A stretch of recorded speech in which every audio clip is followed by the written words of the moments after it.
සමාජ මාධ්‍යයේ තමන් සියදිවි නසා ගන්නවා කියලා සටහනක් දාලා පහුවෙනිදා ඒ තරුණයා සියදිවි නසාගෙන තිබුණා. මං කොහොමද කෙනෙක්ට ඇත්තටම ඇහුම්කන් දීලා මේ පුද්ගලයා ඉන්නේ මෙන්න මේ තත්ත්වෙ වෙන්න පුළුවන් කියලා හඳුනාගෙන යට උදව් කරන්න මට යන්න පුළුවන්. අපි හැමෝටම යන්න පුළුවන්.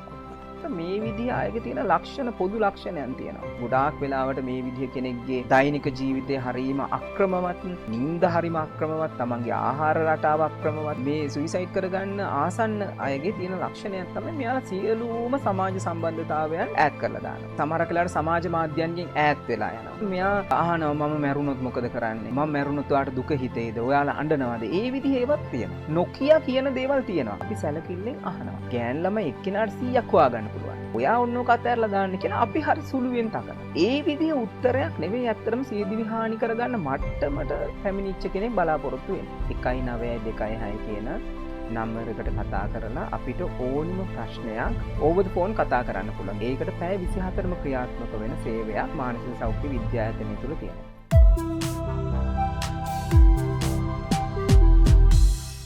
ලෝක සෞඛ්‍ය සංවිධානය කියපු දේ තමයි ඔබ නිවුස් බලන්න එපා. කොරෝනා වලින් 13 දෙනෙක් මැරෙනකොට ඒ වෙනකොට කොරෝනා ගැන හිතලා සියදිවි හානි කරගෙන තියෙනවා 750. අවුරුදු 4-5 වෙනකොට සාමාන්‍යයෙන් දරුවෙක් කතා කරනවා, සමහරක් අය කතා කරනවා අඩු. මේකට හේතු වෙන්නේ ස්ක්‍රීන් ඇඩික්ෂන්. වෙනත් භාෂාවක සින්දුවක් හරි කතාවක් හරි කාටුන් එකක් හරි දාලා දරුවගේ ළඟින් අහෙන්න අහලා තිනවා. ඒක කවදාවත් කරන්න හොඳ නැති වැඩක්. ඒ පිළිබඳවම අවධානය යොමු කරමින් හරිම දුක්ඛිත කලකිරීමකින් ඉන්නවා නම් ඔන්න ඔබට විෂාදයේ මූලික ලක්ෂණ පහළ වෙමින් තියෙනවා.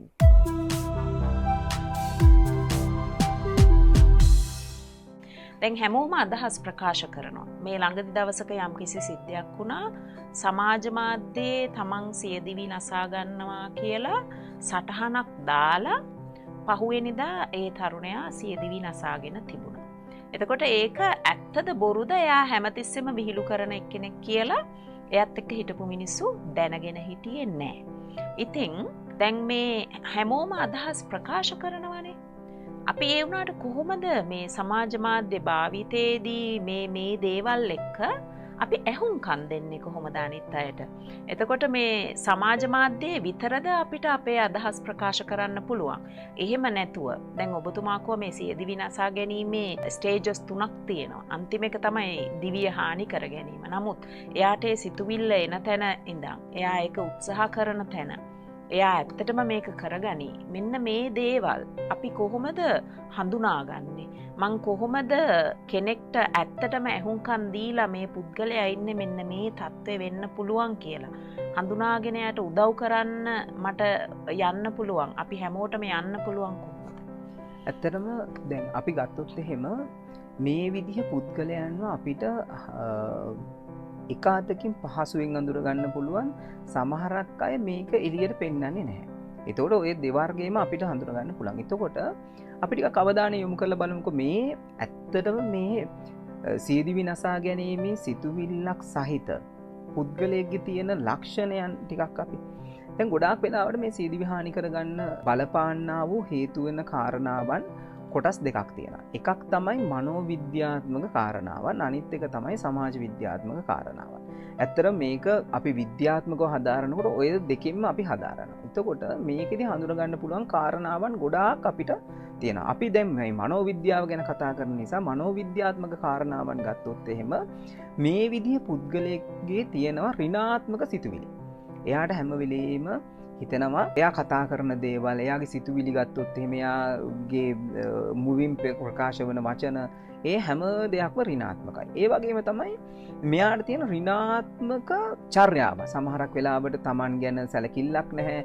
සමහරක් වෙලාවට එයා හැසිරෙන විදිහ නේද? විශේෂයෙන්ම දැන් මනෝවිද්‍යාත්මකව ගත්තොත් මෙහිම ඉදිරි විනාශා ගැනීම කියන එක කරගන්න පුළුවන් විවිධාකාර වෙච්ච මානසික රෝග තියෙනවා. දැන් විෂාදය, වින්නෝන්මාදය, පෞරුෂාක්‍රමතා මේ විදිහ දේවල් නිසා තමයි ඇත්තටම සියදිවි නසා ගන්න. දැන් අපි හිතනවා නෑ විෂාදේ විතරයි මේකට බලපාන කියලා. නෑ, එහෙම නෑ.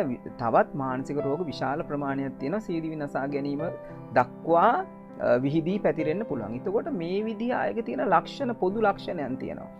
කලකිරීමෙන් ඉන්නේ, කලකිරිච්ච දේවල් ගැනමයි කතා කරන්නේ, ජීවිතය ගැන ඉතාමත්ම ඍණාත්මක දේවල් කතා කරන්නේ. ඒ වගේම තමයි ගොඩාක් වෙලාවට මේ විදිහ කෙනෙක්ගේ දෛනික ජීවිතය හරීම අක්‍රමවත්. සමහරක් වෙලාවට අපි ගත්තොත් ඔහුගේ පිරිසුදුකම ගැන ඔහු හිතන්නේ මූණකට හොදන්නේ නැහැ. එතකොට තමන්ගේ කොණ්ඩය හරීම අපිලිවලයි.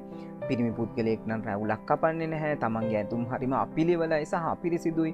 ඒ වගේම නිින්ද හරීම අක්‍රමවත්. තමන්ගේ ආහාර රටාව අක්‍රමවත්. ඒ වගේම තමයි බහිස්ත්‍රාවී දේවල් පිළිබඳව අක්‍රමවත්තාවයක් අපිට දකින්න තියෙනවා. ඒ වගේම තමයි මේකේ දැන් මම කියවනේ එකක් තමයි සිතුවිලි. අනිත් එක තමයි චර්යාවන්. අනිත් එක තමයි සමාජ සම්බන්ධතාවය. ගොඩාක් වෙලාවට මේ විදිහ මේ සුයිසයිඩ් කරගන්න ආසන්න අයගේ තියෙන ලක්ෂණයක් තමයි මෙයාලා සියලුම සමාජ සම්බන්ධතාවයන් ඈඩ් කරලා දානවා. සමහරක් වෙලාවට අපිට එයා මිත්‍ර සම්බන්ධතාවයන් අපි දැන් නූතන තාක්ෂණෙත් එක්කනේ කතා කරන්නේ. එතකොට එහෙම කතා කරනකොට සමහරක් වෙලාවට එයා සමාජ සම්බන්ධතාවයෙන් බිඳවට්ටනවා. අපි කියමුකෝ යාළුවෝ ඉන්නවනම් යාළුවන්ව බ්ලොක් කරලා දානවා. එතකොට සමහරක් වෙලාවට සමාජ මාධ්‍යයන්ගෙන් ඈත් වෙලා යනවා. සමහරක් වෙලාවට ඒව ඩිඇක්ටිවේට් කරනවා. සමහරක් වෙලාවට ඒ විදිහ ගොඩාක් අර තාක්ෂණය කියන එක Taman සමාජයට මුහුවීම කියන එක එයා විසින්ම වළක්ව ගන්නවා.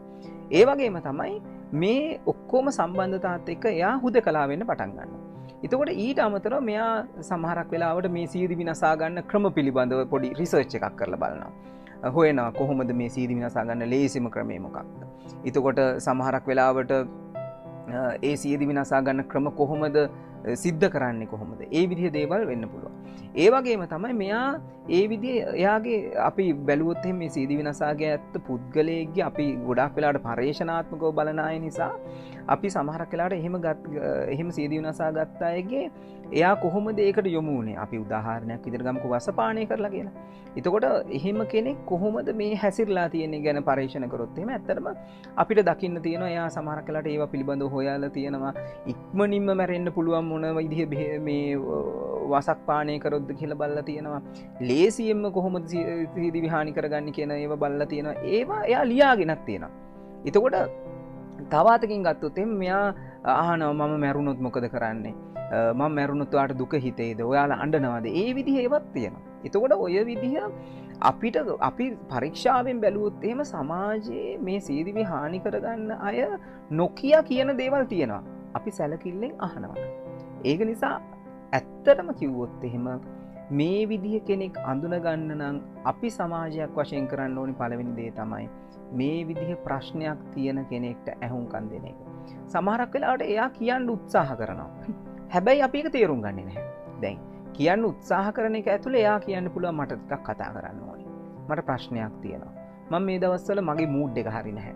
මට කතා කරන්න කවුරුත් නැහැ. මට තනිකමක් වගේ දැනෙනවා. එතකොට අපි කරන්න ඕනි දේ තමයි ඇත්තටම ඒ විදිහ පුද්ගලයෙක්ට ඇහුම්කන් දෙන එක. ඒ ඇහුම්කන් දීමත් අතිශය වැදගත් වෙනවා. දැන් සමහරක් වෙලාවට අපි හිතනවා මෙහෙම කිව්වට පස්සේ අපි කියමුකෝ අපි උදාහරණයක් එක්කම යමුකෝ. දැන් කියනවා මට ප්‍රේම සම්බන්ධතාවයක් තිබුණා. මගේ ගෑනු ළමයා වෙන පිරිමි ළමයෙක් එක්ක සම්බන්ධතාවයක් පවත්වනවා. එතකොට දැන් ගොඩාක් වෙලාවට සමාජයෙන් කියන එක තමයි අයියෝ ඕක ලොකු ප්‍රශ්නයක් නෙවෙයි. ඕකට ඔයාට ගෑනු ළමයි එක්කිනාට 100ක් හොයාගන්න පුළුවන්. ඔයා ඔන්නෝ කතරලා දාන්න කියලා අපි හරි සුළුවෙන් තකනවා. ඒ විදිහ උත්තරයක් නෙවෙයි ඇත්තටම සියදිවි හානි කරගන්න මට්ටමට පැමිණිච්ච කෙනෙක් බලාපොරොත්තු වෙන්නේ. සියදිවි නසා ගැනීමේදී අනිත් කාරණාව තමයි අපි මතක තියාගන්න ඕනේ. ඒක උපදේශණයෙන් අපිට කවදාවත් හොඳ කරන්න බෑ. හොඳ කරන්න බෑ කියන එකෙන් වැරදි අවබෝධයක් ගන්න එපා. ඒක උපදේශණයෙන්ම හොඳ කරන්න බෑ කියන එක මම කියන්නේ. එතකොට පළවෙනි දේ තමයි suicidal thoughts තියෙන කෙනෙක් පළවෙනියටම වෛද්‍යමය උපදෙස් ගන්න ඕනේ. ඒ වගේම තමයි මෙඩිකල් ට්‍රීට්මන්ට්ස් වලට යන්න ඕනේ. මොකද ඔහුට තිබෙනවා සියදිවි නසා ගැනීමේ සිතුවිලි. එතකොට ඒ රසායනයන් වෙනස් වීම ඇතුළේදී එයා ඕනිම වෙලාවක සියදිවි නසා ගන්න පුළුවන්. එතකොට පළවෙනි දේ තමයි මම ඉල්ලා හිටින්නේ ඒ විදිහ කෙනෙක්ව අඳුරගත්තොත් පළවෙනියටම ඔහුව මනෝවෛද්‍යවරයෙකු ළඟට යොමු කරන එක. සමහරක් අය යන්න අකමැති. නමුත් ඔහුට තේරුම් කරලා ඒක සමහරක් වෙලාවට උපාය මාර්ගිකව සමහරක් වෙලාවට අපිට යොමු කරන්න සිද්ධ වෙනවා. එතකොට ඒක තමයි පළවෙනිදම කරන්න ඕනේ. හැබැයි සමහරක් අය ඉන්නෝ නෑ මට එහෙම මනෝවෛද්‍යවරයෙක් ළඟට යන්න තරම් ප්‍රශ්නයක් නෑ කියලා එහෙම කියලා සමහරක් වෙලාවට නොයා ඉන්න පුළුවන්. නමුත් අපේ වගකීම තමයි එහෙනම් අපි ටිකක් කතා කරමු. එයාට ඇහුම්කන් දෙන එක. එයාගේ ප්‍රශ්නේ මොකද්ද කියලා අපි අහන එක. එතකොට ඒ සියදිවි නසා ගැනීම සිතුවිලි තියෙන කෙනාට පොඩි අදහසක් එනවා. මට මගේ ප්‍රශ්නය අහන්න කෙනෙක් ඉන්නවා. එතකොට ඒ අහන්න කෙනෙක් ඉන්නවයි කියන එක ඇතුලේ මිනිස්සෙක්ට අපි සාමාන්‍ය විදිහට ගත්තත් අපිත් එක්ක මිනිස්සෙක් ඉන්නවයි කියන එක දැනුනම අපිට ලොකු සැනසීමක් දැනෙනවා. ඒ සැනසීමම අර ප්‍රශ්නේ තියෙන කෙනාටත් දැනෙනවා. එතකොට අපි ඒක විශ්වාසය තහවුරු කරන්න ඕනේ. විශ්වාසය තහවුරු කරන්නේ කොහොමද අපි? අර ඒ පුද්ගලයාට කියන්න ඕනි දේවල් තියෙනවා. දැන් අපි උදාහරණයක් විදිහට ගමු. අපි මේ ප්‍රශ්නේ විසඳගමු. අපි මෙන්න මම මෙයාටත් මේ ප්‍රශ්නේ කියන්න යන්නේ නැහැ මං කාටවත්. නමුත් අපිට මෙන්න මෙතනින් මෙහෙම උදව්වක් ගන්න පුළුවන්. ඔයාට මෙන්න මේ විදිහට උදව්වක් ගන්න පුළුවන්. ඔයාගේ ওই தත්ත්වය එච්චර හොඳ දෙයක් නෙවෙයි කියලා හොඳින් තේරුම් කරවලා අර එයාගේ ප්‍රශ්නේ බාල්දු කිරීමකින් තොරව. ඇත්තටම අපි කරන්නේ ප්‍රශ්නේ ටිකක් සැර බාල කරන්න කියලා හිතාගෙන කිව්වට පස්සේ එයා ඒක ගන්න. මොකද එයාගේ ලොකු ප්‍රශ්නයක් තියෙන. ඒක නිසානේ එයා සුයිසයිඩ් කරගන්න උත්සාහ කරන මට්ටමින්. ඉතින් ඒක නිසා අපි හොඳින් ඇහුම්කන් දෙන එක. අපි ඇත්තටම උපදේශකවරයෙකුගේ විතර නෙමෙයි සාමාන්‍ය මිනිස්සෙකුගේ තියෙන ඕන ප්‍රධානම ලක්ෂණයක් තමයි ඇක්ටිව් ලිස්නින් කියන එක. අපි අනිත් අයට ඇහුම්කන් දෙන්න ඕනේ. ඒ ඇහුම්කන් දීම ඇතුලේ මොකද ප්‍රශ්නයක් තියෙන කෙනෙක් අපි කියන දේවල් නෙවෙයි බලාපොරොත්තු වෙන්නේ. එයාගේ තියෙන දේවල් අපි අහන එක. ඒක නිසා පළවෙනි සහ කරන්න ඕනේ හොඳම දේ තමයි ඔහුට අපි නිසොල්මනේ ඇහුම්කන් දෙන එක. අපේ කිසිම අදහසක් ඔහුට නොකිය. ඒක තමයි කරන්න ඕනේ ප්‍රධාන සහ එකම දේ හැටියට මම දකින්නේ පළවෙනි පියවර වශයෙන්. ඔව්. ඒ කියන්නේ අපි කොහොමද තව කෙනෙක්ට අපිට ඇවිල්ලා තමන්ගේ පෞද්ගලික දෙයක් කියන්න පුළුවන් විශ්වාසය ඇති කරගන්නේ සහ ඒක කොහොමද ජජ් කරන්නේ නැතුව ඒ පුද්ගලයා විනිශ්චය කරන්නේ නැතුව අපේ විසඳුම් දෙන්න උත්සාහ කරන්නේ නැතුව එයාගේ හිත සැනසීම පිණිස ඒක ඇහුම්කන් දෙන්නේ මං හිතන්නේ මෙතනදී ඒක ඉතාමත්ම වැදගත්. අවාසනාවකට අපේ සමාජයේ අපි හැමෝම කැමති අපේ අදහස් ප්‍රකාශ කරන්න. ඒ කියන්නේ අපි ඇහුම්කන් දෙන්නේ උත්තර දෙන්න මිසක් අපි ඇහුම්කන් දෙන්නේ තේරුම් ගන්න නෙමෙයි කියලත් කියනවා. ඉතින් මං හිතන්නේ සමාජයක් හැටියට අපි හිතන්න ඕන හදාගන්න ඕනේ තැනක්. දැන් අපි මෙච්චර කතා කරුවේ අපේ පෞද්ගලික සීමාවන් ඇතුලේ යම් කිසි කෙනෙකුට ප්‍රශ්නයක් තියෙනවා නම් කොහොමද ළඟම ඉන්න අයට කතා කරන්නේ? නමුත් ඔබතුමා කිව්වා දැන් මේ කරලා තියෙන සමීක්ෂණ අනුව අපි මේ කොච්චර කිව්වත් සමාජ මාධ්‍යයේ මිනිස්සු කොච්චර ලොකු බ්‍රේව් ෆේස් එකක් දාගෙන හිටියත් එයාලා සමාජයේ අනිත් අයව විශ්වාස කරන්නේ නැහැ කතා කරන්න. අන්න ඒ වගේ අවස්ථාවල් වල තමන්ට යම් කිසි ගැටලුවක් තියෙනවා නම් කතා කරන්න පුළුවන් උපදේශාත්මක සේවා සහ මේ අපේ සමාජයේ රජයෙන් හරි යම් කිසි ආයතන විසින් හරි සපයලා තියෙන සේවාවන් මොනවද? ඇත්තරම අද වෙනකොට ප්‍රධාන වශයෙන් ගත්තොත් එහෙම මානසික සෞඛ්‍ය විද්‍යායතනයේ මේ සඳහා පුළුල් දායකත්වයක් සපයලා තියෙනවා. එතකොට එතනදී 19226 කියන නම්බරයකට කතා කරලා අපිට ඕනිම ප්‍රශ්නයක් ඕවර් ද ෆෝන් කතා කරන්න පුළුවන්. දුරකථනය ඔස්සේ ඔබට කතා කරලා කියන්න පුළුවන්. ඒකට පැය 24ම ක්‍රියාත්මක වෙන සේවයක් ඇත්තටම මානසික සෞඛ්‍ය විද්‍යායතනය තුල තියෙනවා. ඊට අමතරව ලංකාවේ සුමිත්‍රයෝ වගේ විවිධාකාර වෙච්ච ආයතන මේ සඳහා ඉදිරිපත් වෙලා තියෙනවා. ඔබට ඕනෑම ගැටලුවක් ඔබට මේ සීදි විනසා ගැනීම විතරක් නෙමෙයි ඔබට තියෙන මානසික ගැටලුව. අපි සීදි විනසා ගැනීම කියන එක එකක් නෙමෙයි. එතකොට ඕනිම මානසික ගැටලුවක් සඳහා ඔබට නොමිලේම උපදේශනය සහ ප්‍රතිකාර ලබා ගන්න පුළුවන් සේවා මධ්‍යස්ථාන ඇති කරවලා තියෙනවා. ඒක ගොඩක් හොඳ දෙයක්. ඒ වගේම තමයි සෑම ප්‍රධානම රෝහලකම අද වෙනකොට මානසික සෞඛ්‍ය සායනයන් පැවැත්වෙනවා. එතකොට ඔබට පුළුවන් මේ විදිහ සායනයකට ගිහිල්ලා මනෝවෛද්‍යවරයෙක්ව මුණ ගැහෙන්න. ඒ වෛද්‍යවරයා මුණ ගැහිලා ඔබේ ප්‍රශ්නේ ගැටලුව කියන්න පුළුවන් අවස්ථාව තියෙනවා. එතකොට ගොඩක් වෙලාවට ලංකාවේ ප්‍රධාන රෝහල් හැම එකකම පාහේ මේ සේවය ක්‍රියාත්මක වෙනවා. ඊට අමතරව ගත්තොත් එහෙම සෑම ප්‍රාදේශීය ලේකම් කාර්යාලයකම ඉන්නවා මනෝ උපදේශකවරයෙක් හෝ වරියක්. එතකොට මේක ගොඩාක් වෙලාවට අපේ පුරවැසියන් දැනුවත් නැහැ. එතකොට ඒක දැනුවත් වෙන්න සෑම ප්‍රාදේශීය ලේකම් කාර්යාලයකම ඉන්නවා මනෝ උපදේශකවරයෙක් හෝ වරියක්. ඇයට හෝ ඔහුට ඔබ ගිහිල්ලා හමු වෙලා Tamanට වේලාවක් වෙන් කරගෙන ඒ උපදේශනයන් සපය ගන්න පුළුවන්. ඊට අමතරව අද වෙනකොට ඇත්තටම ශ්‍රී ලංකා පොලිස් අභ්‍යාස ආයතනය අපි මේ වෙනකොට බැචස් 3ක් විතර අපි අවුට් කරලා තියෙනවා. මේ සඳහාම විශේෂිත පුහුණුවක් ලැබපු ඩිප්ලෝමාධාරී පොලිස් මහත්තුරු. එතකොට ඒ විදිහට පොලිස් ස්ටේෂන් එකකට ගියත් ඔබට මේ උපදේශනය කියන එක ලබා ගන්න පුළුවන් ප්‍රවණතාවයක් අද වෙනකොට ගොඩනගලා තියෙනවා. ඊට අමතරව අපි ගත්තොත් එහෙම දැන් මේක සාමාන්‍ය පුරවැසියන්ට තියෙන දේවල්. එතකොට පාසල් පද්ධතියට හැරුණොත් එහෙම පාසල් පද්ධතිවල මනෝ උපදේශනය සඳහාම පුහුණුවලත් ගුරුවරුන් රාශියක් සාමාන්‍යයෙන් එක පාසලකට එක් ගුරුවරයෙකු බැගින් ගොඩාක් පාසල්වල තියෙනවා. එතකොට සමහරක් පාසල්වල එහෙම නොඉන්න පුළුවන්. නමුත් මේක 1990 දශකයේ මැද භාගයේදී එවකට පැවතිච්ච රජයන් විසින් ගත පියවරක් හැටියට ගුරුවරයෙක් ඒ කියන්නේ සුදුසු තමන්ගේ දරුවෙක්ට ප්‍රශ්නයක් කියන්න පුළුවන්, දරුවෙක්ව තේරුම් ගන්න පුළුවන්. අර අපි කියන්නේ ටිකක් දරුවොත් එක්ක ඉන්න ඒ විදිහ ගුරුවරයෙක් මේකට පත් කරන්න කියලා මේ අධ්‍යාපන අමාත්‍යාංශයෙන්ම තියෙනවා. එතකොට ඒ විදිහ ගුරුවරයෙක්ව පත් කරලා තියෙනවා. ඒ ගුරුවරුන්ට ඇත්තරම දරුවන්ගේ ප්‍රශ්න කියන්න පුළුවන්. එතකොට අපි ගත්තොත් මේ විදිහට විවිධාකාර වෙච්ච ශේෂ්ත්‍රයන් වල තියෙනවා. ඒතකොට විශ්වවිද්‍යාල ගත්තොත් එimhe විශ්වවිද්‍යාලවල සෑම විශ්වවිද්‍යාලයක්ම දැන් උදාහරණයක් විදිහට ගත්තම මම සේවය කරන ඌවවෙල්ලස්ස විශ්වවිද්‍යාලයේ ඌවවෙල්ලස්ස විශ්වවිද්‍යාලයේ දැනට ඉන්නවා පුහුණු මේ මනෝවිද්‍යා උපදේශනය පිළිබඳව අවුරුද්දක පාඨමාලාවක් තුල පුහුණුව ලත් කතිකාචාර්ය මණ්ඩලයේ 75ක් පමණ ඉන්නවා.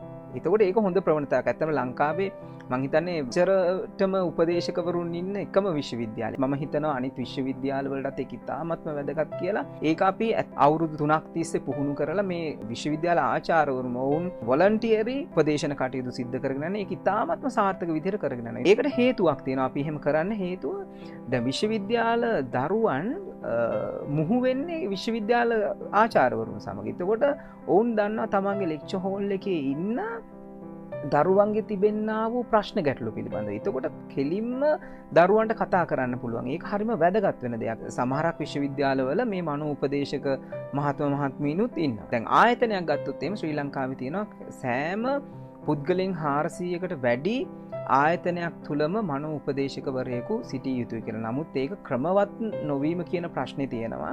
නමුත් ඒක ක්‍රමවත් කරනවා නම් ඇත්තටම ගොඩාක් ගැටලු අපිට निराකරණය කරගන්න පුළුවන්. එතකොට ඔය විදිහට තමයි ශ්‍රී ලංකාවේ රාජ්‍ය මට්ටමින් සහ පෞද්ගලික ආයතන තුල උපදේශනය කියන එක ක්‍රියාත්මක වෙන්නේ. මං හිතන්නේ ඒක ඊටාත්ම වැදගත් තොරතුරක්. ඒ කියන්නේ ඔබට ළඟපාත ඉන්න කෙනෙක්ට පවුලේ කෙනෙක්ට කතා කරන්න බැරි නම් සමාජය තුල කතා කරන්න මොනවද තියෙන ප්‍රායෝගික විකල්ප මාර්ග මොනවද කියන එක. ඉතින් අපි හැමෝම මං හිතන්නේ පුරවැසියෙක් හැටියට සමාජයේ පුරුකක් හැටියට අපි අනිත් අයව තේරුම් ගන්න, අනිත් අයව කියවන්න, එහෙම නැත්නම් අනිත් අයට ඇහුම්කන් දෙන්න ඕනේ. මොකද යම් කිසි දවසක අපිට අවශ්‍යතාවයක් වුණොත් අනිවාර්යයෙන්ම ඒ අය අපි වෙනුවෙන් ඉඳීවි, අපි වෙනුවෙන් ඉදිරිපත් වේවි.